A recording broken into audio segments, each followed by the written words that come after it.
마가복음입니다. 마가복음 15장 6절에서 15절.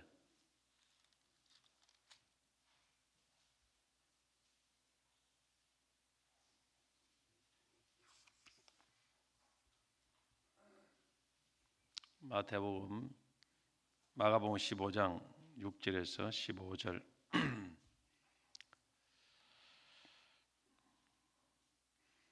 한 절씩 교독하겠습니다.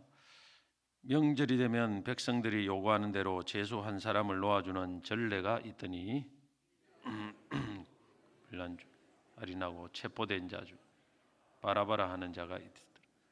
무리가 나아가서 전례대로 하여 주기를 요구한대. 유대인의 왕을 너에게 놓아주기를 원하느냐. 이는 그가 대제사장들이 시기로 예수를 넘겨준 줄 알미르라.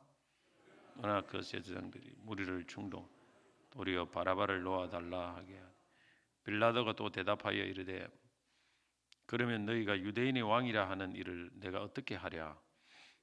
다시 소리를 십자가에 못 박게 하고 빌라도가 이르되 어찌 미냐 무슨 악한 일을 하였느냐 하니 더욱 소리 지르되 십자가에 못 박게 하소서 하는지라.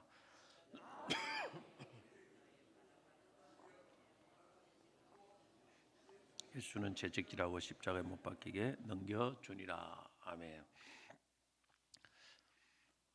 그를 십자가에 못 박게 하소서라는 제목으로 말씀을 전하겠습니다.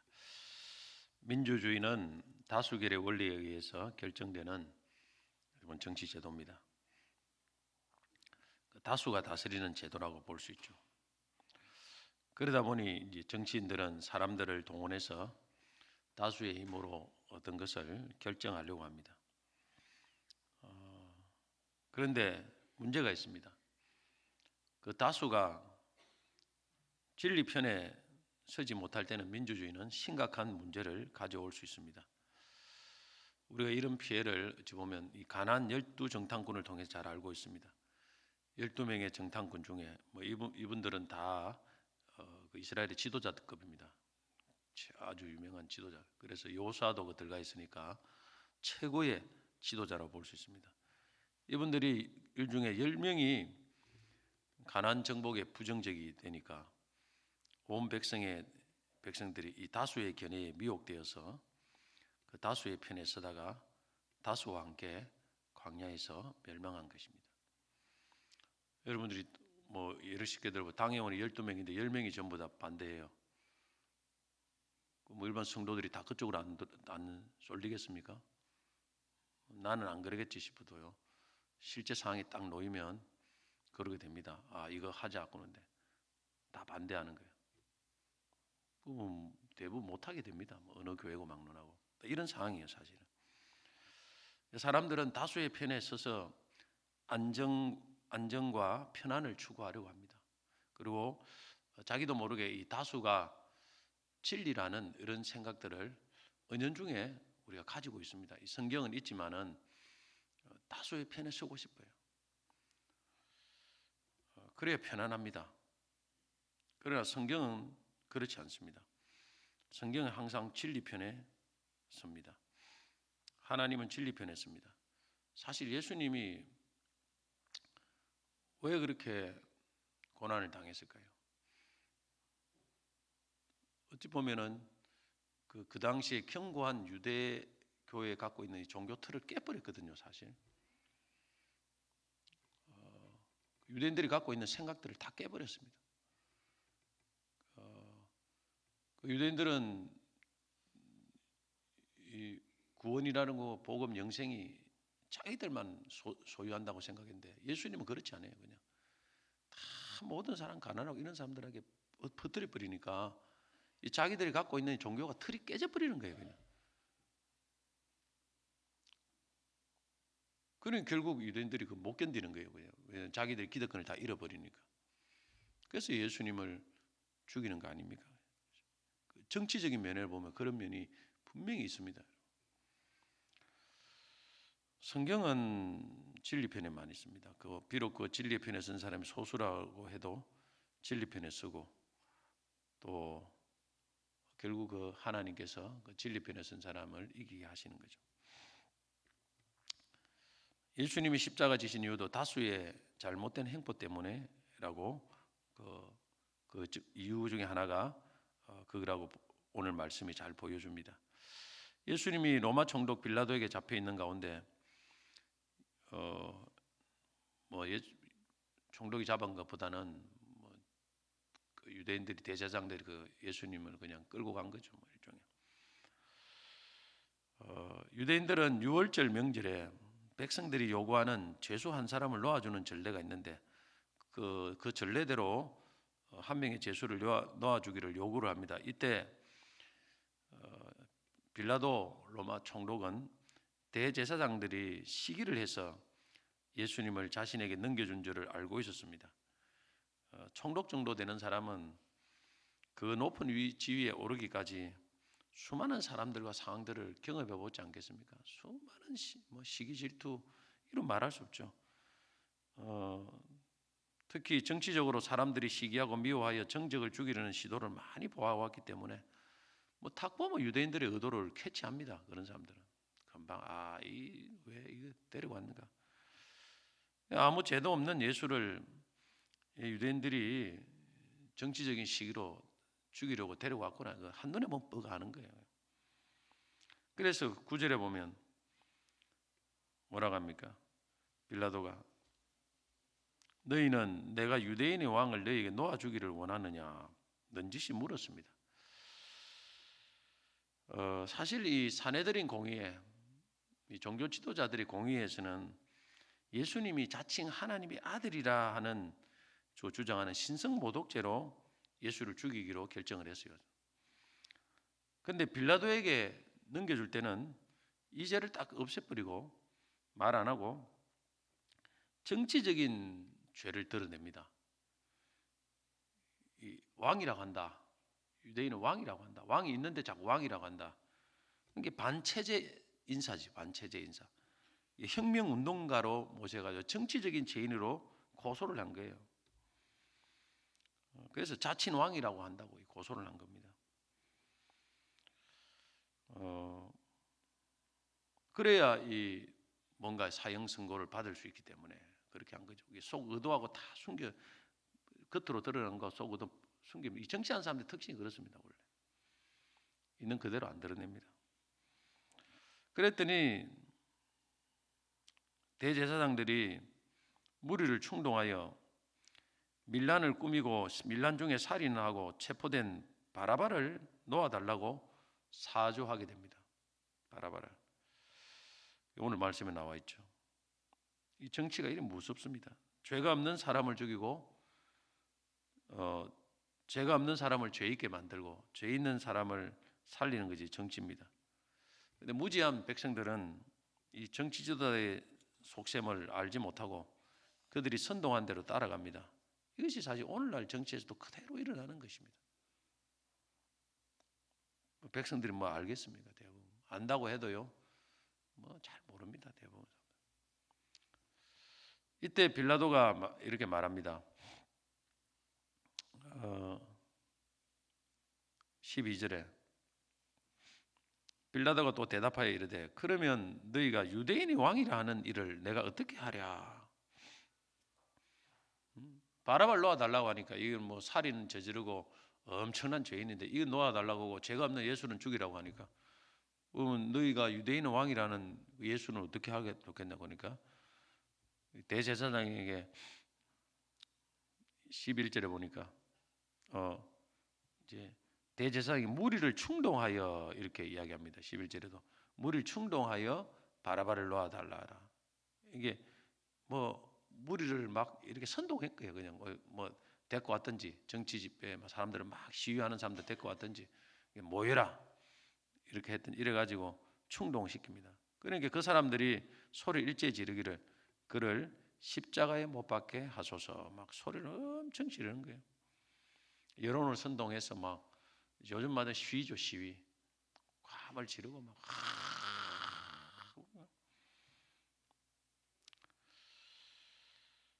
자, 여기서 우리가 좀 생각해보자. 참 유대인들의 법으로 사람을 죽일 수 없을까요? 죽을 수 있습니다. 왜냐하면은 신성 모독죄는 돌로 쳐서 죽일 수 있어요. 자, 그 예로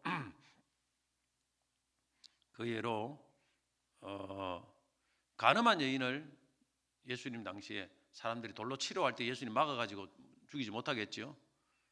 그 다음에 사도행전 들어가면은 스데반은 돌로 쳐 죽였어요. 유대인들은 그런 부분에 로마에서는 그런 자기들 사사로운 것들에서는 아예 간섭을 안 하고 허용을 했단 말입니다. 그리고 신명기 21장에 보면은 히브리 재판에 의하면 돌로 쳐 죽이는 죄가 있습니다. 불경 죄인들은 돌로 쳐 죽이고 또 그 후에 나무에 매다는 그런 법이 있죠. 그런데 자기들이 사실은 뭐 돌로 쳐 죽여버리면 되는데 안 죽이고 꼭 이 로마법에 의해서 사형을 시키려고 십자가에 못 박히도록 계속 그렇게 하는 거예요. 사실은 이유가 뭘까? 왜 유대인들이 이렇게 할까? 이 제사장들이 그렇게 할까? 그 부분에 대해서 우리가 한번 생각을 해볼 수 있습니다. 왜 정치범으로 고소를 해가지고 그렇게 했을까? 로마의 법에 의하면 이 정치범인 이 사형수들 혹은 또 노예 십자가형 노예나 서민 중에 중재인들이 받는 형벌인데 이 사형수들은 나무 십자가에 못 박혀 죽도록 되어 있습니다. 자, 나무 십자가에 못 박혀 죽는다는 것은 히브리인들의 어떤 사고에서는 어떤 개념입니까? 신명기 21장에 보면은 나무에 달려 죽는 사람은 하나님께 저주를 받은 사람이에요. 성경에 나와 있습니다. 그래서 가장 치욕스러운 죽음이 나무에 매달려 놓은 거예요. 그래 죽고 나서 나무에 매달립니다. 또 매달아 놓아요. 이거는 이 매달린 사람은 하나님께 저주를 받아서 죽은 사람이다. 자, 이 대제사장들이 예수님을 로마법에 의해서 정치 반역자로 몰아서 죽이면 나무에 매달려 죽는 거예요. 예수님이 십자가에. 그러면 그걸 보고 사람들은 어떻게 생각하겠습니까? 저 예수는 하나님에 의해서 저주를 받은 인간이구나. 근데 그동안 예수님 뭐냐면 자식은 메시아라고 했거든. 메시아, 그리스도라. 그러면 그동안 예수님이 스스로 메시아라고 한 그 모든 것이 그 나무에 달려 죽으면서 하나님께 저주를 받은 자라고 이렇게 인식이 되면서 그 모든 그 메시아라는 그 주거 주장이 다 사라지는 거예요. 이게 보면 그 종교 지도자들이 엄청난 정치적인 계산이 깔려 있는 포석이다 이렇게 볼 수 있어요. 십자가에 달린 거. 어찌 돌로 쳐 죽일 수 있지 않습니까? 근데 이 매달아 가지고 그래도 많은 사람들 서민들이 그래도 예수님이 행했던 일이 있으니까 가르침이 있고 수많은 기적들과 이적들을 경험한 사람들이 있으니까 이 사람들이 그래도 사실은 심정적으로는 예수님을 추종하는 거예요. 그래서 예수님이 예루살렘 일주일 전만 해도 예수님이 예루살렘 들어갈 때 호산나 호산나 하면서 흔들어댔지 않습니까? 종려나무 가지를. 이 모든 여론을 잠재울 수 있는 정말 좋은 기회가 정치인으로 몰아서 예수를 십자가에 못 박혀 죽이면 그것이 그보다 더 좋은 계산이 없는 거예요. 저는 이 안에서 이 어마어마한 이 유대인들이 머리는 막 정치하는 사람도 머리는 엄청 잘 돌아갑니다. 계산이 깔려가지고 그렇게 예수님을 그렇게 십자가에 못 박혀 죽이려고 그렇게 하는 거예요. 그냥.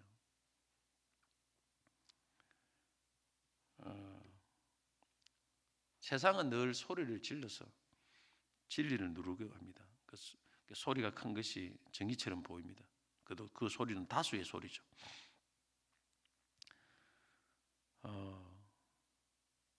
빌라도가 십자가에 못 박으라 하니까 말도 안 되는 소리를 하니까 14절에 어쩐 일이냐 무슨 악한 일을 했느냐 하니까 더욱 소리를 질러가지고 십자가에 못 박게 하소서 이렇게 합니다.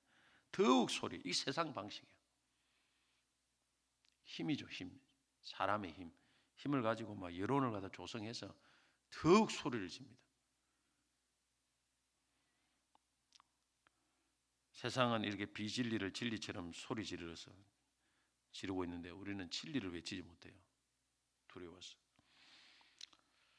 사실 예수님이 소수의 지배층에는 이런 미움을 당할 수 있지만 이후에 종교제자들은 사실 대다수 서민들에게는 감정 살 일이 없어요. 다 예수님은 많은 경우 서민들의 편에 서서 지도자들의 기득권을 죄를 막 시기 이야기했어요. 지도자들 죄는. 예수님 강한 자에게는 진짜 강하고 약한 자에게는 약하게 하면서 그런 것들이 많이 보였습니다. 서민들의 편에서 그 병도 고쳐주고 귀신도 쫓아주고. 그런데 그런 예수님 앞에 얼마나 많은 수혜를 잃었던 사람들도 그 소수의 선동가들에 의해서 그냥 부하내동에 선동 다 당하고 있지 않습니까? 당시 십자가형은 노예나 서민의 중재인이 받는 징벌인데 예수님이 이렇게 십자가형을 당하기에는 말도 되지 않는 거예요. 그 배후에는 결국에는 이 사내들인 공회라는 어마어마한 오랫동안 이렇게 가지고 있는 기득권이 존재하고 있다는 거예요. 기득권은 결국에는 자기가 이 기득권을 유지하기 위해서 수단과 방법을 가리지 않는 것이 이 기득권 세력이라는 것입니다. 우리는 역사를 보고 어떤 상황을 볼 때 그 배후를 볼 줄 알아야 됩니다. 숨겨진 배후, 보이지 않는 세력들을 봐야 됩니다. 그 배후에 뭐가 있는가? 그리고 또 한 가지 우리가 또 봐야 되는 것은 인간적인 배후도 있지만은 그 악한 자들의 배후 뒤에 또 다른 배후가 있다는 것입니다. 이것이 바로 뭐냐면 하나님이십니다. 하나님이 허락하지 않으면 이 어떤 일도 일어나지 않습니다. 마태복음 10장 29절 30절 보면 참새 한 마리가 한 아사리온에 팔리지 않느냐 그러나 너희 아버지께서 허락하지 아니하시면 그 하나도 땅에 떨어지지 아니하리라. 사실 예수님의 경우도 하나님 허락하지 않으면 그 악한 자들의 배후가 이루어지지 않습니다. 그래서 우리가 악한 자의 배후에 대해서 분노할 수 있지만은 하나님의 주권을 믿지 않는 사람처럼 분노하고 미움을 가지면 안 된다는 거예요. 하만이 뭐 어떻게 해가지고 뭐 조작을 해가지고 하더라도 사실 그 뒤에는 하나님이 계시고 있지 않습니까? 우리가 기도하고 하나님 의지하면 비록 악한 자들이 배후에서 악이 이기는 것처럼 보일지라도 하나님은 그 악한 자의 배후에서 역사하셔서 합력하여 선을 이룰 줄 믿습니다. 그래서 우리가 기도하는 거예요. 사실은 기도하는 거. 힘이 없는 것, 안 되는 것처럼 보여도 아무리 하만이 실세라도 기도하는 사람은 못 당합니다. 하나님 앞에 기도하는 교회를 당할 수가 없습니다. 이때가 수많은 역사를 가운데 교회를 죽이려고 했던 수많은 정치지도자들 결국 자기들이 다 죽었습니다. 교회를 이길 수 없습니다. 왜냐하면 교회는 반석 위에 세우고 음부의 권세가 흔들 수 없습니다. 이 교회입니다. 그래서 우리가 기도하는 거예요. 우리의 모든 정치적인 문제도 우리가 이런 관점에서 봐야 됩니다. 우리는 믿는 성도들은 세상 사람들은 악으로 싸우면 안 됩니다. 악한 계교를 가지고 같이 싸우면 안 됩니다. 우리는 하나님의 방법으로 대적해야 됩니다. 예수님이 어떤처럼 바보처럼 당하고 있는 것처럼 보이나 절대 아닙니다. 예수님 선동하려면 선동할 수 있겠죠. 자기 신세진 사람들 해가지고 같이 맞불을 놓을 수 있겠지만 예수님은 그렇지 않았습니다. 하나님께 맡기고 기도하면 우선은 내가 죽는 것처럼 보여도 하나님의 능력이 있기 때문에 다시 부활시킵니다. 할렐루야. 이게 바로 우리 성도들이 선으로 악을 이기는 방식이라는 것입니다. 이렇게 무리들이 계속 힘으로 밀어붙이자 빌라도가 손을 듭니다. 15절 보면 빌라도가 무리에게 만족을 주고자 하여 바나바를 놓아주고 예수는 채찍질하고 십자가 못 박혀 넘겨주나. 결국 못 이겨내는 거예요. 세상 사람들은 이게 무리가 계속 사람들이 선동을 하고 하면 이겨내지는 못합니다. 마태복음 보면은 백성들이 예수님 때문에 밀란이 일어날 것처럼 보였다고 했어요. 밀란이라는 말이 나옵니다. 빌라도가 두려워한 것은 밀란이에요. 군대에서 여러분들이 지휘관들이 밑에 사고 터지면요 진급이 안 됩니다. 빌라도가 정치적 입지가 확 흔들리는 거예요. 거기서 밀란이 일어나 버리면. 그래서 어쩔 수 없이 부당하지만은 들어주기로 한 거예요. 자꾸 시위가 일어나니까 결국 시위가 번지면 밀란이 될 거 아닙니까? 이 시위가 어마어마했다는 거예요. 십자가 못 박게 하는 시위가 수많은 사람들이 동원돼 가지고 마치 밀란이 일어날 정도로 그렇게 힘으로 밀어붙인 그런 데모를 했다는 것입니다. 그래서 빌라도가 도저히 안 돼 가지고 밀란이 일어나는 걸 보고 물을 가지다가 물 옆에 손을 씻으면 이 사람 피해야 돼. 나는 무죄하다. 그거 네가 당하려면 네가 당하라고 그렇게 넘겨준 거예요. 사실은 마태복음 27장 뭐 정확히 나와 있습니다. 우리가 늘 조심해야 될 것은 다수의 사람들에게 만족을 주고자 예수를 포기하는 일이 없어야 된다는 것입니다. 물론 넓은 의미에서 그것이 하나님의 뜻이었지만은 빌라도가 잘한 건 아니에요. 하나님께 가룟 유다의 배반에 의해서 죽는 것 하나님 뜻이었지만은 이 가룟 유다가 잘한 게 아닙니다. 가룟 유다는 그에 대한 심판을 받은 거예요, 사실. 우리는 에서와 같이 팥죽 한 그릇에 장자를 팔아먹는 그런 짓을 하면 안 됩니다. 이것을 성경에 보면 망령된 짓이다. 망령된 짓이다 이래서요. 우리가 꼭 기억해야 되는 세상 성공을 위해 살지 말고 순종을 위해 살아야 됩니다. 구약에 보면은 하나님 순종보다 성공을 위해서 성공을 택한 한 사람이 있습니다. 이 사람이 사울 왕이에요. 사울 왕. 사울 왕에게 사무엘 선지자가 이런 말을 했습니다. 왕이 망령되이 행하였도다. 여기서도 망령되다는 말이 나옵니다. 망령된 건 뭐냐면 내 세상 성공을 위해서 하나님을 포기하는 거예요. 하나님 말씀을 포기하는 것을 망령된 짓이다. 분명히 말합니다. 바로 이 본디오 빌라도가 그런 망령된 짓을 한 것입니다. 무엇이 하나님 기뻐한지를 몰랐다는 것입니다. 그러나 반면에 예수님은 순종을 위해서 자신의 모든 것을 내려놓았습니다. 그래서 이 순종으로 영원토록 높임을 받는 그런 만왕의 왕이 되었습니다. 할렐루야. 오늘 이 고난 주간에도 우리는 참 이 빌라도와 같은 우리 망령된 우리 행실을 하지 않겠다. 이런 우리 다짐이 있어야 될 줄 압니다. 그리고 정말 이 진리편에 선다는 것이 쉬운 게 아니에요, 사실. 때로는 다수의 미움을 받을 각오를 해야 된다는 것인데, 그러나 우리는 순종의 편에 서야 됩니다. 말씀 편에 서시기 바랍니다.